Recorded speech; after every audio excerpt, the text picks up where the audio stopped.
Welcome to Squirrel, the podcast for distracted writers, hosted by Candace J. Thomas and Jody L. Milner.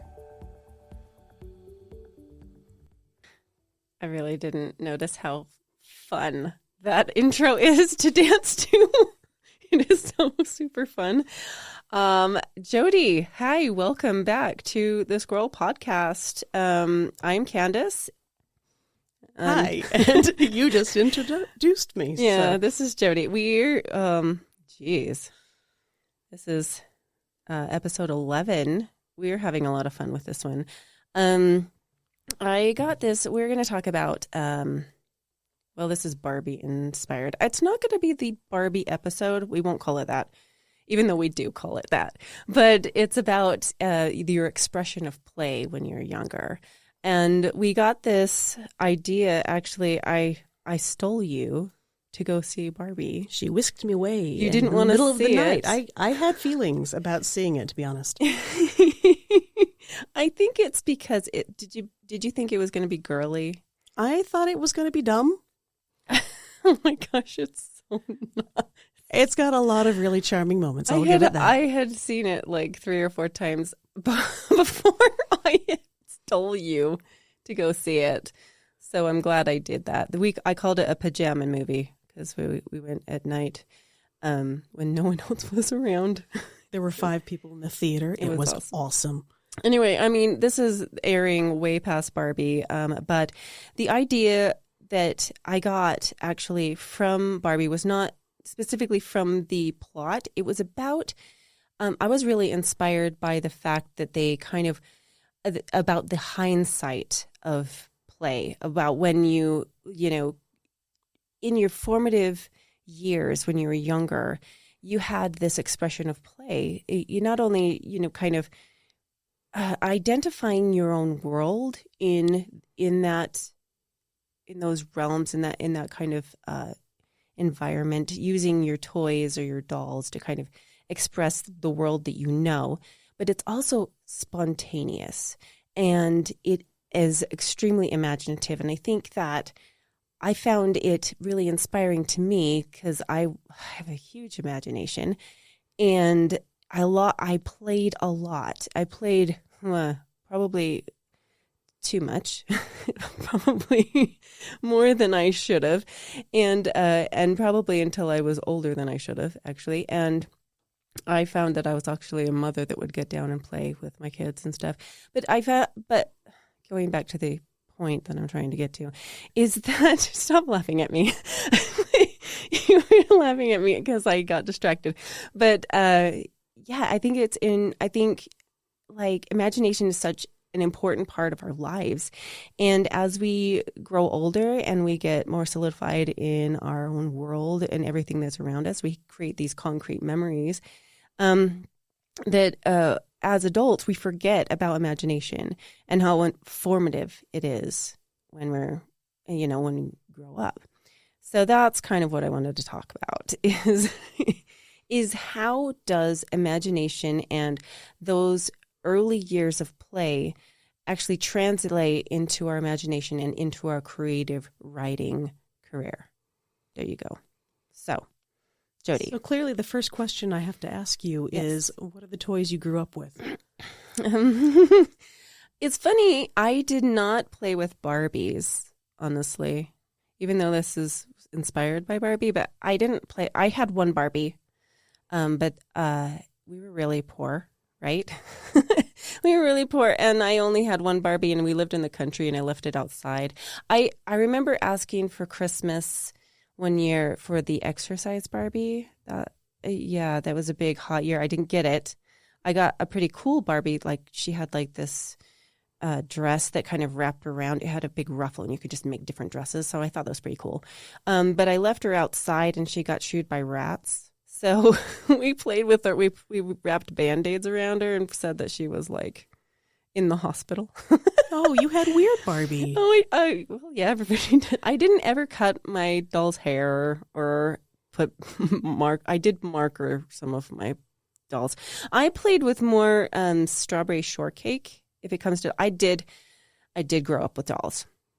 My grandmother had a whole bunch of really awesome collector dolls. Not the creepy dolls that probably you find in different, like in those horror movies, but dolls were really important to my family. My mother would make like porcelain dolls, and I have like specific dolls from my childhood that I've kept because they're kind of collector now. But yeah, I loved playing with dolls. I loved Strawberry Shortcake and Rainbow Bright. We also had like this, it's kind of like the American Doll, girl dolls with the size, but I had this skating Kimberly. She was amazing. So amazing. She had like the pink and white striped knee socks. And she had roller skates. I mean, she was the most amazing doll. I can't wait to put a picture of her on the blog because she's amazing. And then I played like with a lot of, like my brothers had Star Wars, a lot of Star Wars action figures, or Teenage Mutant Ninja Turtles. Those showed up in our play as well because why not? When you have Luke Skywalker and Princess Leia, your little action figures, you're going to play with them. So what about you? You say that you didn't grow up with dolls. Is that so true? I was given them. I certainly had several different like dolls, but as a person on spectrum, we don't figure out play in the normal way. Everything is an object unless we're showed how to use it. So like kitchen sets make sense because we watch our parents and caretakers cook. And so like cooking sets make sense. But if you don't, like I was the youngest, there was no babies in my household. And so I didn't know how to play with babies because a lot of people on spectrum tend to be really, really good mimics. Okay. Like we do mimic play far more than creative, like drama play. Like we don't create these little stories and we're like, then the little baby goes and does this and then the mommy does this. Like that's not, at least for me, my mind didn't like working like that. My mind wanted to do let's build something. Let's create something physical. I don't want to play with the Barbie like it's a person and it's doing things because that was very abstract. I wanted to make the house for the Barbie. And so I would empty off my bookshelf and I would make beds out of little cardboard boxes and cotton balls. And like I would roll up newspaper strips and magazine strips and make like little lamps. Like, and I would spend hours and hours and hours creating a space for this abstract person to live in. But I didn't really want to play with the doll itself because it's just like this doesn't hold my attention. Mm-hmm. And going forward into me as a creative, which is really funny because you're like, you have no creativity at all. You have no creativity at all. Where our strengths is because we're really good mimics. And because playing with dolls was really hard, I read a lot. Okay. I consumed books like The House Was on Fire. I would my mom would slap my hand in the car because she wouldn't want me to read books in the car when I was with her going home from the library. And I had a stack of like 7 books.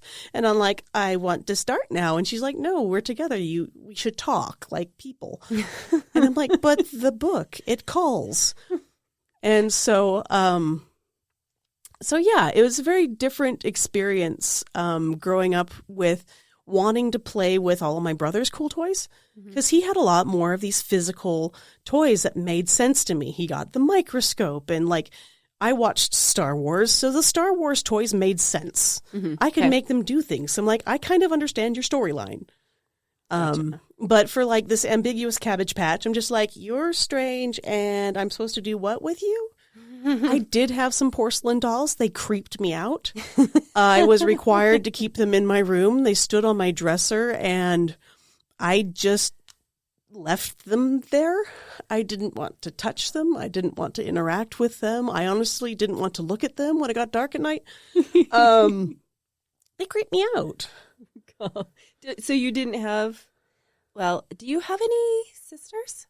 Mm-mm. Okay. You didn't grow up with any sisters? No. Okay. Because I have a younger sister and that we would play together. And that was kind of the world that we kind of grew up with. And I had friends that are like, we're going to play Barbies. And just a tiny part of my brain screamed really loud. And it's just like, but you don't want to, but you have to, because this is what the friend wants to do. And mom says, you need to make them happy or they don't come back. And she was right. And so you kind of learn to play along. But I'm like, you figure out what the Barbies are going to do, and I'm going to make the stage for their performance. And so it worked. I love little Jody. Little Jody was a little strange. You're just adorable. Yeah, you could. We would have had fun, honestly. Because like I said, you would have come up with all the dramatic plots, and I would have been like, and we'll build a treehouse. It will be terrific. That is true. Here's we the would pool. have gotten along. Oh my gosh, you just tickle me. Geez, I'm very interested, actually, with what you say about Spectrum, because I didn't know any of that. I mean, I knew that I wasn't into Barbies. I'm not a girly girl. I never was. I always liked other things. Like even with Rainbow Bright, I didn't like Rainbow Bright specifically. I liked Patio Green. Why? Because she was the odd one. She was just bizarre. I mean, who has like these braids that defy gravity? I so wanted to be Patio Green. Say Sailor Moon, I think. No, wait. I don't know. Well, because with the huge. I don't think their braids actually make them fly. I Don't come after me. I have watched some of it. I don't know anything about Sailor Moon. That is, you can Sorry, my gasp of horror. Yeah, no, you can do that. I did. When did you stop kind of playing with stuff? Literally when my friends would no longer ask to play with the dolls and they just wanted to exchange gossip. And I'm just like, that's worse. Because now we're dealing with the private lives of people that I don't know. And it's just like, can we not? Can we go back to building stuff? See, we moved when I was around 10 or 11. And then I was all of a sudden one of the older kids in the neighborhood. But there was a girl that lived, one of my neighbors, and I thought she was just so rich because she had a garbage bag full of Barbies. I'm like, how in the world could you have so many Barbies? But I played with those while they played. So I probably stopped playing with Barbies when I was 14, something like that. It's a really sad number that I probably shouldn't admit. But I mean, I never really stopped playing. I never wanted to grow up. I always wanted to kind of play for, I don't know, forever, you know? That's okay. I mean, it means you have an imagination that is young and still fertile and still wanting to. And I think that's something that does need to be nurtured, especially as we grow up. Because people who don't have an imagination as adults and people who can't put abstract ideas together and find joy in just the random that comes out of it, they're very sad people. And I feel bad for them. And now, a word from our sponsor. The award-winning Vivatera series from Candace J. Thomas is now in a collection. The Stones of Everstar explore the story of Naomi and her quest to find the 6 missing stones and the sisters who protect them. You can find this award-winning collection now at your favorite ebook hub or at CandaceJThomas.com. That I kind of feel bad for them too. I don't know. I was always funny enough. One of my very favorite gifts that I got as an adult was I got a set of Bella and Edward and Jacob. It was like the perfect gift to give me. And I let my kids actually play with that. And yes, Edward is sparkly, just without the shirt. That's tragic. That's so awful. I know. And Jacob does have a tattoo. Oh my gosh. What great toys. Good job, Mattel. So let's go now. We are going to move over to imagination and play to get more to not the specific psychological part of it, but more the writing. Where can we put writing into our imagination? And I I thought that this was interesting. I found this. I'm going to quote this. It's from aboutmybrain.com. If you want to look up this, I did a little bit of research, but it said, the ability to imagine things pervades, please tell me that's right. That's right. Pervades our entire experience. It influences everything we do that we think about and create.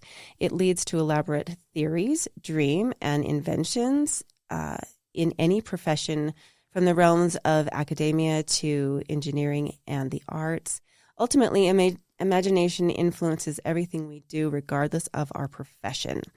The more we use our imagination, the stronger our imagination muscle will become. I've said that before. Yes, you have. And I actually didn't even read this before that episode that we talked about imagination as the muscle. But I do believe that it's absolutely true that a lot of the more imaginative thinkers have created stuff for us. They're the bigger dreamers, and they're the ones that we get things from, you know?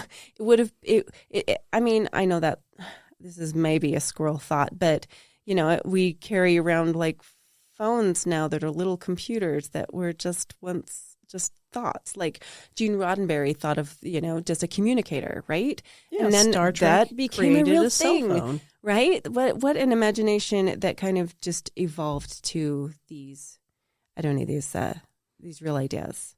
I don't know. What do you think? And I think the ability to think, I have this random problem and I need a solution, but all the solutions out there are really boring. I mean, have you ever looked at inventions, like different inventions for mousetraps? No. Like there's an entire YouTube series on it. Sorry, squirrel moment. Yeah. And it is But people that's worth solving a a squirrel problem. moment, because that is something that you would really enjoy. That was something that I would. It's actually pretty funny to watch. Okay. But it is like problem solving is a creative thing. Creating a story that has characters that have problems, that is a creative thing as well, because you have to create solutions to those problems essentially out of nothing. You're walking in and you have a white room and you have floating heads, and all of a sudden you need to flesh that out into a beautiful setting and real characters, and they have to do stuff that's interesting.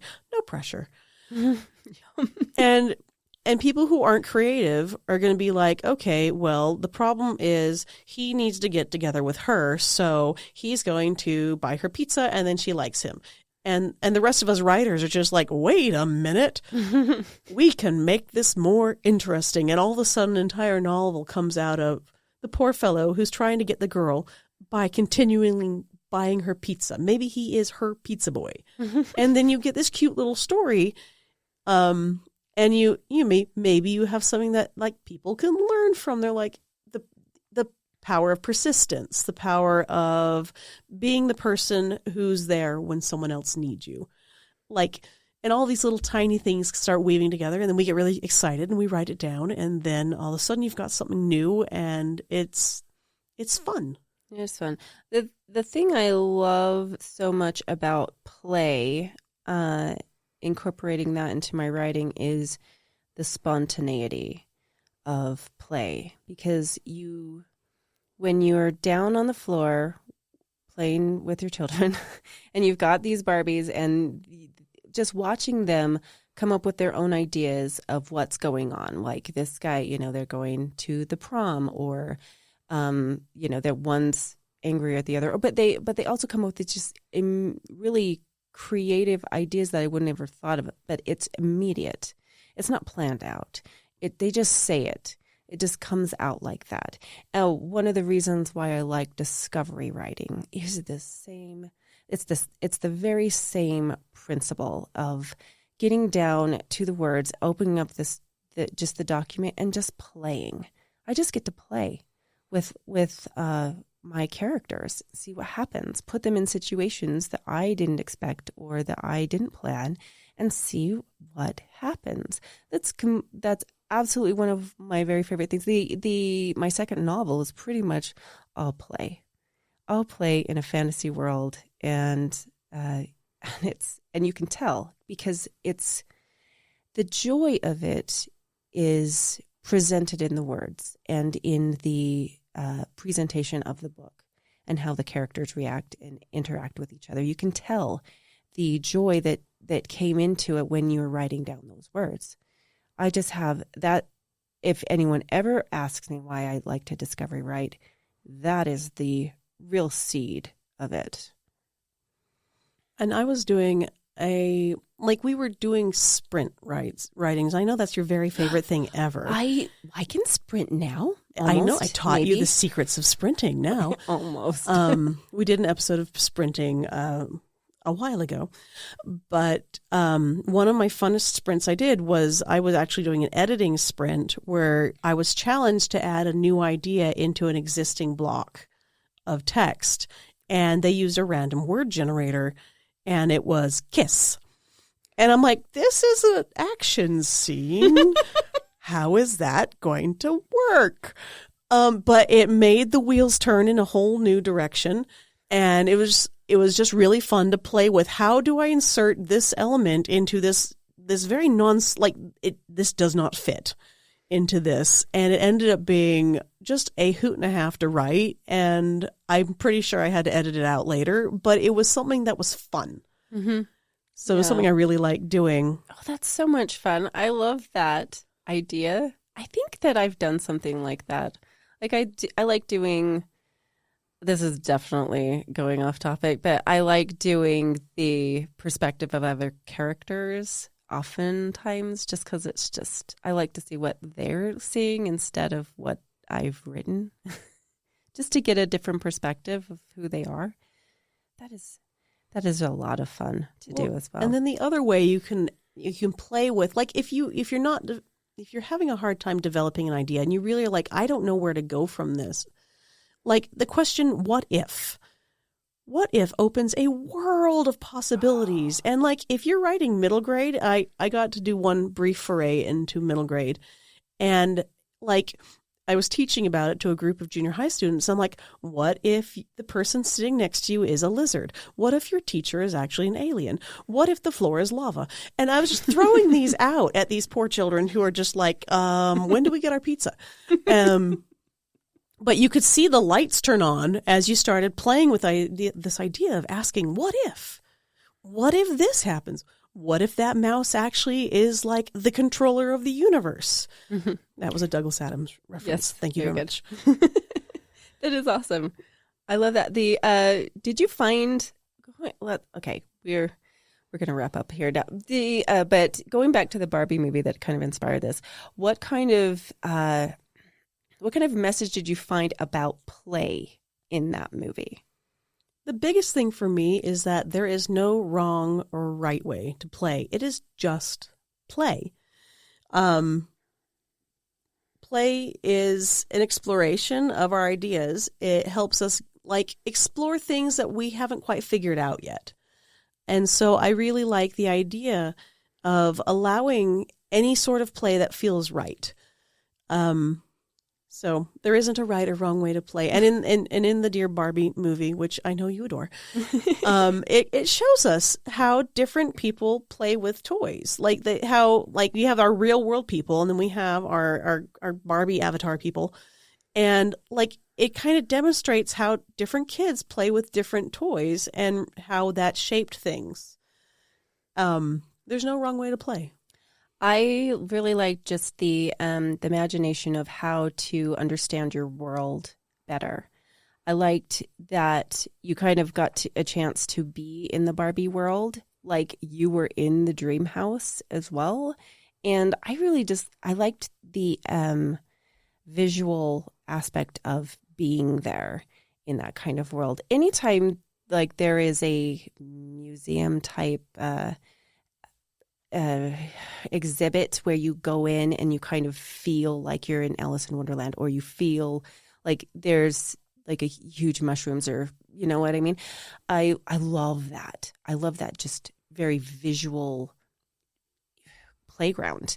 And that is one of the things that I really enjoyed about the movie is those are foundation blocks just to build on is that being in a world of imaginative state like all the time. So anyway, thank you, Jody. Thank you for just humoring me in doing a Barbie episode. A Barbie flavored episode. That we sounds hardly worse. We hardly talked about Barbie, honestly. But I just think in just kind of wrapping up, my imagination is such an important part of my own life. And we get a sense of self, and we lose those parts of us as we grow up. And I just think it's an important tool to kind of remember and to tap back into, when you played with dolls or toys or whatever, and how it was such an important part of our childhood. It's hard to think of who we might be without that kind of play. So, and for me, imagination makes life more interesting. And again, it's the introduction of the what if in your everyday life. It makes things delightful, but also can help with like problem solving. And for me, writing helped me build better empathy. Using that imaginative process to figure out what might be going on in other people's heads, because that's something I struggle with. And so having that muscle flexed more often has made me a more empathetic person, which I think is something that everyone should work on, because the world needs more nice, friendly people. And imagination can help you get there. Imagination. Imagination. Okay. You got me singing there. Shouldn't do that. Okay. So tell me, what is our next episode about? This is your episode. Yes. We are walking into the spooky season. Oh, yeah, that's right. We are coming into October, and all through October, we are going to be doing slightly spooky themes. I love Halloween. It's my favorite. I think all of October, I just love and celebrate so much. So yeah, this is gonna be fun. We'll see how I do, because I don't know much about superstitions, so we'll see. So yes, I was going to introduce the episode, but you jumped right to it. So next week we will be talking about superstitions, how that pertains to writers and authors, because there are some very specific author superstitions. And I did some research on this and had a great time. Don't forget, we've got a Patreon. We would love people to come and get those extra goodies. I just love your support. I mean, I just love it when people become fans of ours and enjoy what we're doing and can help us support with that. So, which is terrific. Thank you so much for listening, and we will see you next week. Love you guys. Thank you for listening to the Squirrel Podcast for the Distracted Writer with Candace J. Thomas and Jody L. Milner. This episode was recorded at the Farmhouse Recording Studio. Please like and subscribe to our podcast for updates and new episodes, and find more information at our website, squirrelpodcast.com. Stay distracted, everyone. You wanted outtakes, and now that it's on, I feel like I can't give them to you. I can't find it. You just downloaded it.